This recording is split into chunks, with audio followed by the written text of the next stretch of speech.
फारूक, मोहम्मद अली, नूर उसामा, तारा सिंह, ताहा सिद्धू बकीर, सादिया ज़िया और आयशा इशफाक अंग्रेज़, ताहा सैफ बशंत सिंह, सैयदा सारा हैदर बशंत सिंह की बेटी और मरियम ज़िया इंतज़ामिया का किरदार अदा कर रहे हैं। मैं सैयद अरम अली शाह और रियान मुफ्ती को बयानिया के लिए बुलाना चाहूँगा।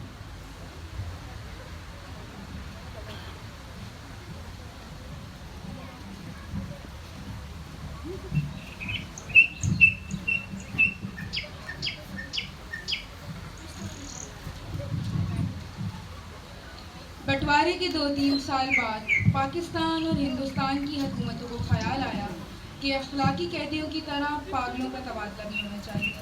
यानी जो मुसलमान पागल हिंदुस्तान के पागल खानों में हैं उन्हें हिंदुस्तान के हवाले कर दिया जाए, और जो हिंदू और सिख पागल पाकिस्तान के पागल खानों में हैं उन्हें हिंदुस्तान के हवाले कर दिया जाए। एक मुसलमान पागल जो 12 साल से हर रोज़ बाकायदगी के साथ ज़मींदार पढ़ता था, उससे जब उसके दोस्त ने पूछा, मौलवी साहब ये पाकिस्तान क्या है, तो उसने बड़े गौर और फिक्र के बाद जवाब दिया, हिंदुस्तान में एक ऐसी जगह है जहाँ पर उस्तरे बनते हैं।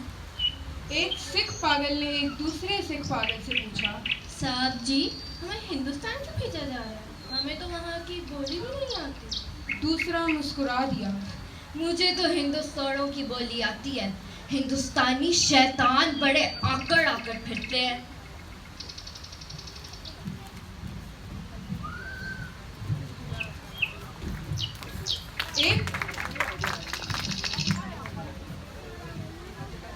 एक पागल पाकिस्तान और हिंदुस्तान और पाकिस्तान के चक्कर में कुछ ऐसा गिरफ्तार हुआ कि और पागल हो गया।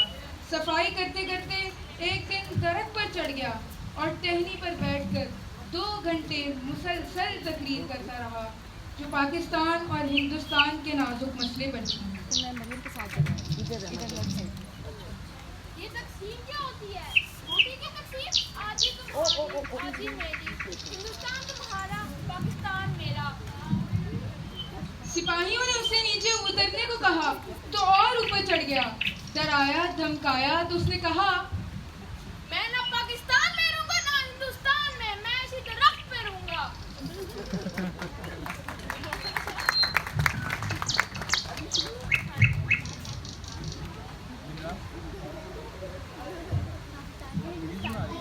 एक पागल जो अपने आप को मोहम्मद अली जिन्ना कहता था, रोजाना 15-16 मरतबा नहाता था। एक दिन जंगली के पास जाकर ऐलान कर दिया, मैं कायद-ए-आज़म मोहम्मद अली जिन्ना हूँ। मैं तारा सिंह हूँ। दोनों लड़ने लग जाते हैं और सिपाही आकर उन्हें अलहदा कर देते हैं।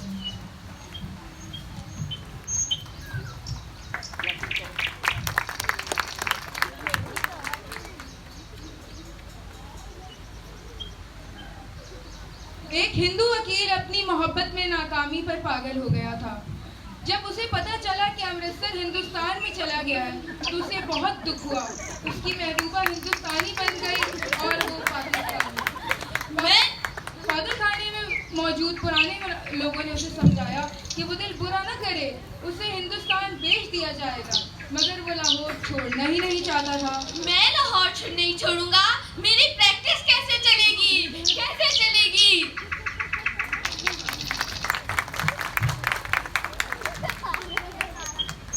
दो एंग्लो इंडियन पागल छुपकर बहुत रंजीदा मसले पर गुफ्तगू कर रहे थे। क्या यूरोपियन वर्ड्स रहेगा या उड़ा दिया जाएगा? क्या ब्रेकफास्ट मिलेगा या नहीं मिलेगा? क्या हमें डबल रोटी की बजाय बुआजी इंडियन चपाती जहर मार करनी पड़ेगी?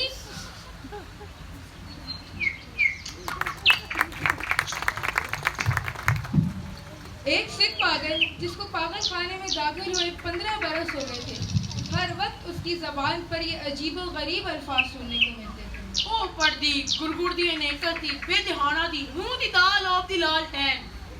हर वक्त खड़े रहने से इसके पांव सूज गए थे और पिंडियां भी फूल गई थी, मगर इस जिस्मानी तकलीफ के बावजूद लेटकर आराम नहीं करता था।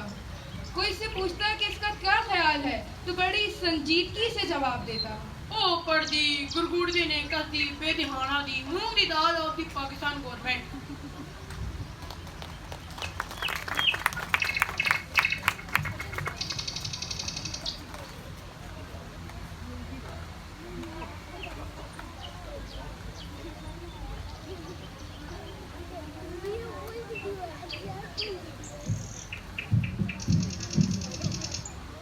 क्या पता लाहौर जो पाकिस्तान में है कल हिंदुस्तान में चला जाएगा। हाँ, सारा हिंदुस्तान ही पाकिस्तान बन जाएगा। और ये भी कौन सीने में हाथ रखकर कह सकता था कि पाकिस्तान और हिंदुस्तान दोनों ही किसी दिन सिरे से लाइक हो जाएंगे। ये सिख चूंकि बहुत कम नहाता था, इसलिए दाढ़ी और सर के बाल आपस में जम गए थे, जिससे इसकी शक्ल बड़ी भयानक हो गई थी। मगर आदमी बेजरर था। इतने बरसों में भी इसने किसी से झगड़ा नहीं किया था। पागल खाने के पुराने मुलाजिम इसके बारे में सिर्फ इतना जानते थे कि डुबा टैक्सी में इसकी काफ़ी ज़मीनें थी। अच्छा खाता पीता ज़मींदार था कि अचानक दिमाग उलट गया। एक बार मुलाकात के लिए इसके रिश्तेदार आते थे और इसकी खैर खैरियत दरियाफ्त करके चले जाते थे। जब पाकिस्तान और हिंदुस्तान का मसला शुरू हुआ तो उनका आना जाना भी बंद हो गया।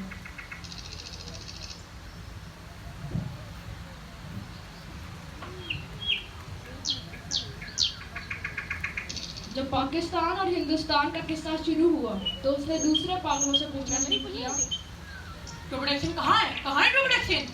जब इत्मीनान बख्श जवाब ना मिला दी गई। अब तो उसकी मुलाकात भी नहीं आती थी।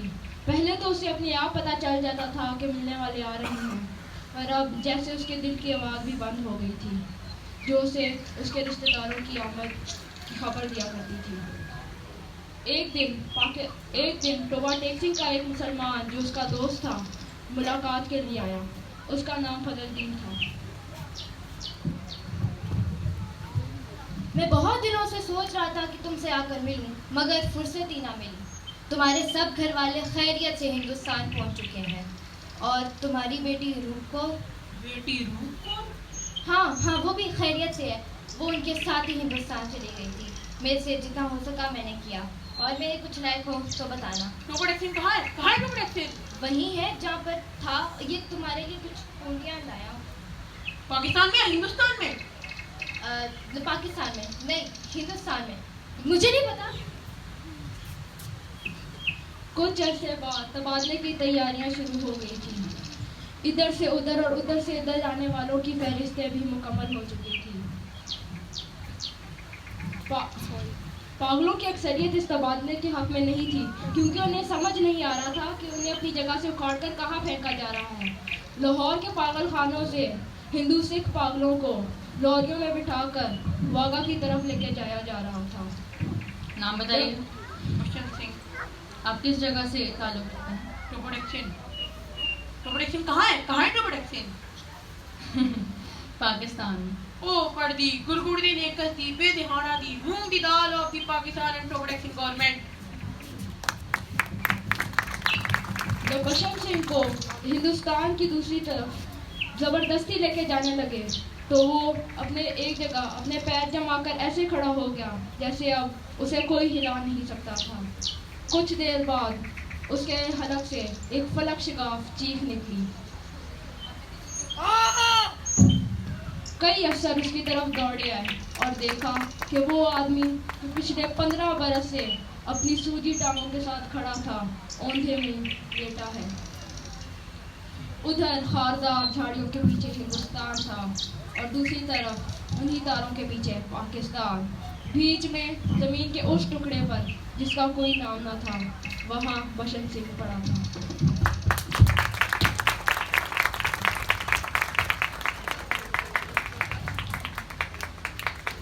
Please give them a round of applause.